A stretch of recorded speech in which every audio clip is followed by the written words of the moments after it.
ABC, Dave here. The other day I saw a video by Sean.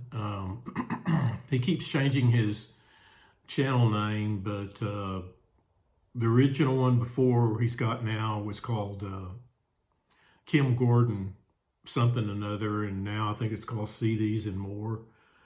But anyway, he did a video about abstract art. He was starting to get a bit into abstract art himself and showed a video about abstract art covers.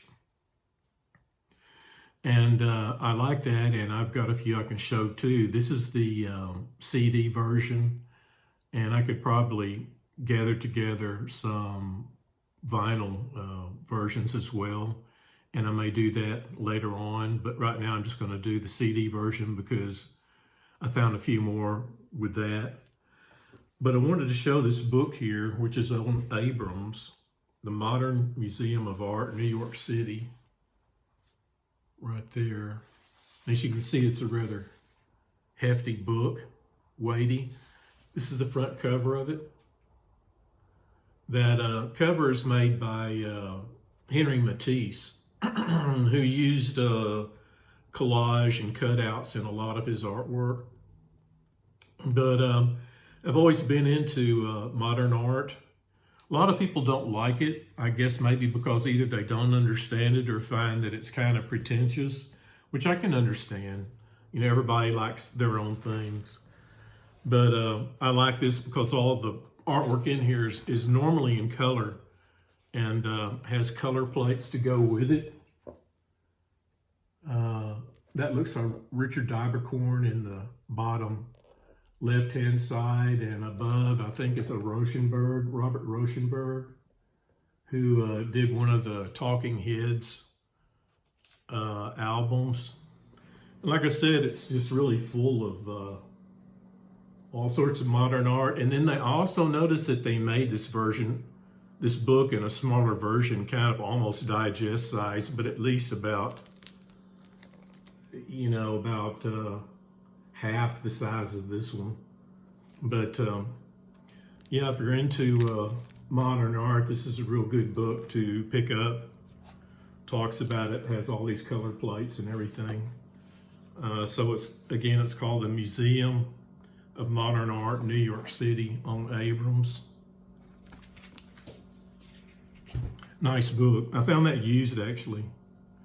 And I do some artwork myself that's in abstract. This is one though that a friend of mine created. He lives down in Austin and is an artist down there. This is a photograph actually. And he was going down to different waterways there in Austin. And this is actually a picture taken from some water that he did. Barton Creek's what he's got on it. Winter 2013 is what he's got. And his name is Larry Akers, lives down in Austin. And I don't know if he still has his website up. At one point he'd taken it down, but it was over on iPlaystudios.net. But he does a lot of different artwork. This is one I did with paint, I believe acrylic paint, splatter art more or less. This is called The Woods Midday. And I actually thought about putting some red in there to kind of contrast all the green, more or less like a holly bush. But I just haven't done it yet, and I don't know if I want to do it, but let me know what you might think about that.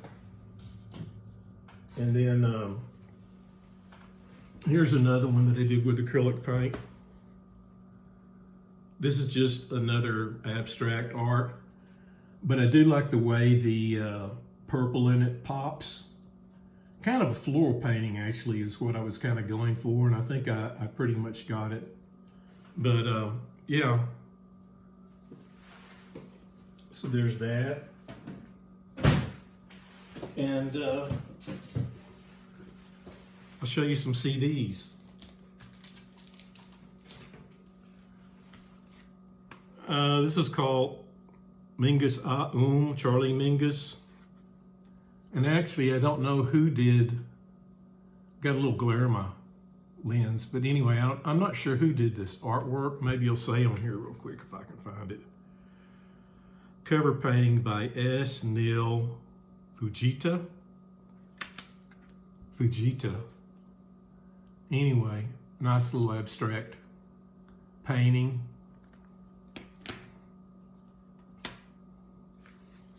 Here's Duets by Charlie Hayden. Almost a kind of watercolorish type painting that this person did.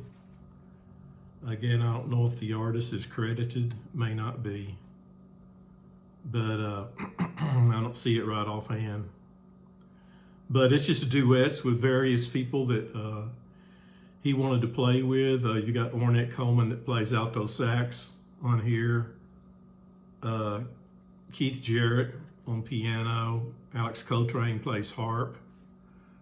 Charlie Hayden plays bass, and Paul Motion on drums. Kind of a fold-out piece of artwork.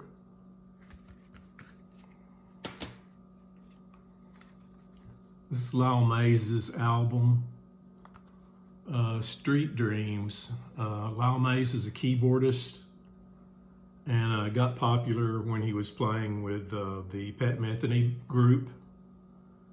And I'm pretty sure there are other artists on here as well. Let's see. This is a picture of Lyle right there. Kind of a wraparound cover. And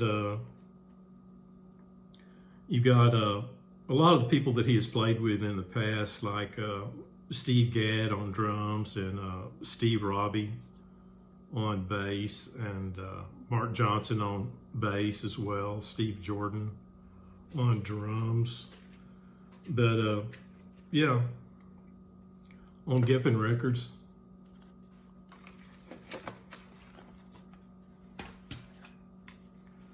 This is a Jim Hall Dialogues.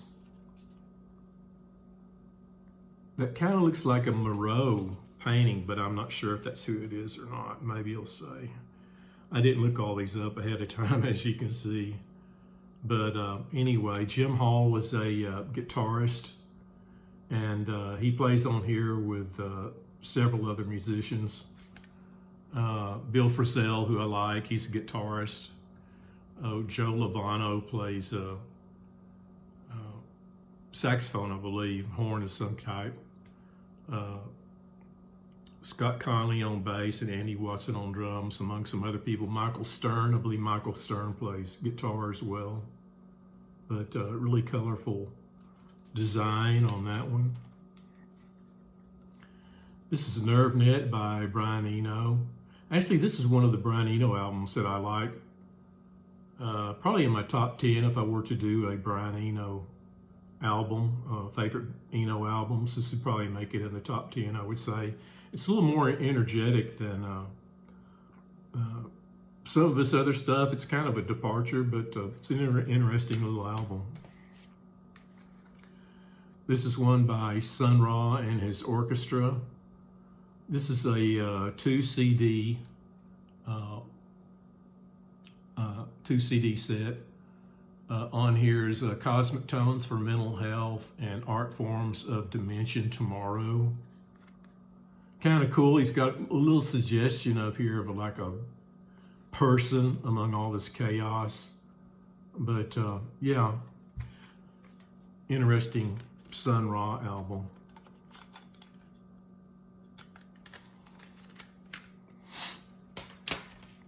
Here's one too. It kind of looks like it may be a photograph that somebody has taken and, you know, manipulated digitally. This is Greg Bendian, who is a percussionist, and several other people. G.E. Stinton is on guitars, dobro, implements. Stuart Liebig is on contrabass, and Jeff Gaithier is on violin and electric violin. And this album is kind of experimental, but really pretty neat. So yeah, this is Greg Bendian Bone Structure is the name of it. And this is on Cryptogramophone Records. Most of these, I don't know if they ever came out on vinyl or not. So all I can verify is the CDs.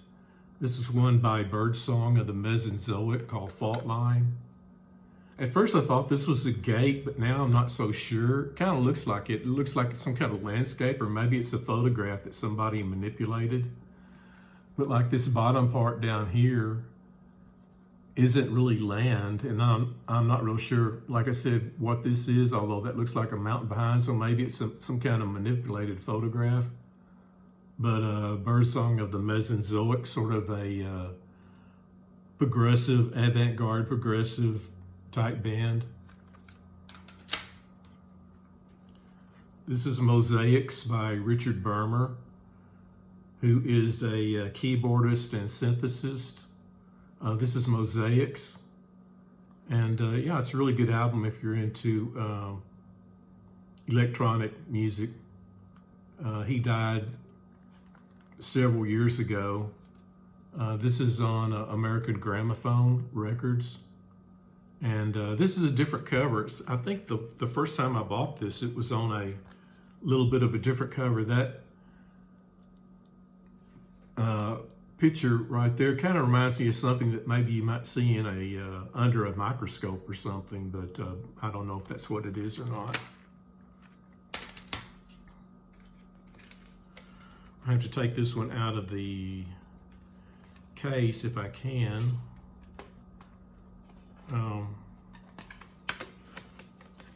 This is by Gary Burton. Maybe I'll leave it in there.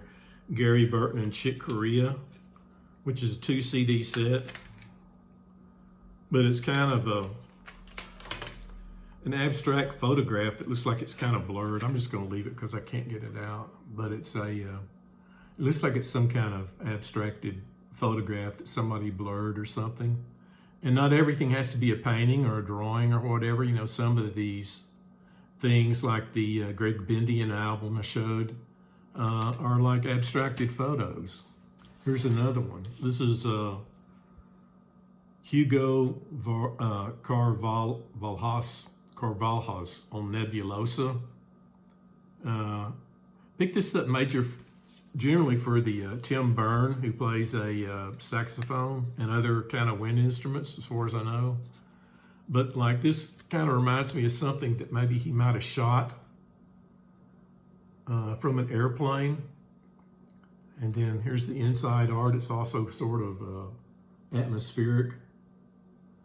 But yeah, you got Hugo on bass and electronics. You've got Tim Byrne on alto sax, Mario Costa on drums, and then there's some piano and another synthesizer player on here.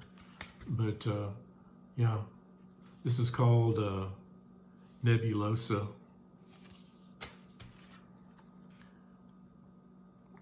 This is Steve Tibbetts, Big Map Ideas. Almost every Steve Tibbetts album I have, I just about enjoy. And he's a guitarist. Plays sort of, well, it depends on what he's doing, but some of his guitar playing is pretty fiery. In the mold, maybe. I hate to compare him to Jimi Hendrix, but I can't think of anybody else that, maybe somebody like Sonny Chirac. But he plays guitars, dobros, kalimba, piano, and tapes. Mark Anderson with congas, steel drums, percussion. Marcus Wise with tablas, and Michelle Kelly on cello. And I believe this is on ECM Records. It's the insert. He's pretty good. I like him. This also might be a photograph. This is a Vosk Message. And I didn't know anything about this. I may have picked this up as a blind buy. Some people were doing a blind buy thread. But the cover, I thought was interesting, and it kind of looks like maybe it's some kind of photograph or something that maybe somebody took up in the mountains. But it's a classical CD for stringed orchestra. It was well, he's a modern classical composer. Name is Vladis. Well, let me see for sure.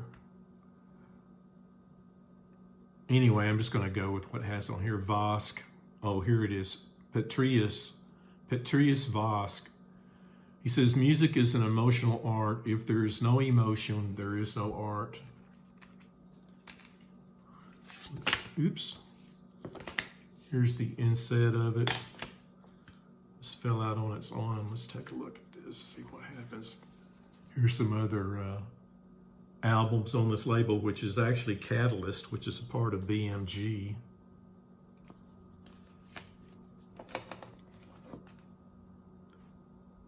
So, like modern classical.